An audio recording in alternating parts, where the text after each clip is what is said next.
Bentrovati e bentrovati all'appuntamento meteo di Teleradio Pace. Sabato 9 maggio ci si attende un tempo soleggiato velato, a cui farà seguito una domenica instabile con piogge sparse su tutta la regione per il transito di una nuova moderata perturbazione. Ma andiamo nel dettaglio, partiamo da sabato, da metà mattinata nubi alte e sottili che inizieranno a velare il cielo, nel pomeriggio in serata un ulteriore infittimento delle nubi alte con cielo a tratti coperto prima di una notte, soprattutto a ponente. Venti deboli da nord al mattino in attenuazione, venti deboli variabili lungo le coste nell'arco della giornata, moderati da est su Imperiese e al largo. Mare poco mosso sotto costa e mosso al largo e sull'Imperiese. Le temperature saranno pressoché stazionarie, sulla costa andremo dai 12 ai 22 gradi e all'interno dai 6 ai 19 gradi.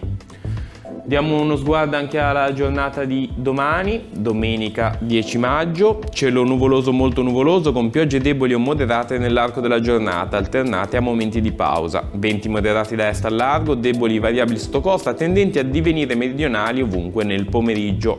Mare mosso al largo, poco mosso sotto costa e le temperature che saranno in diminuzione.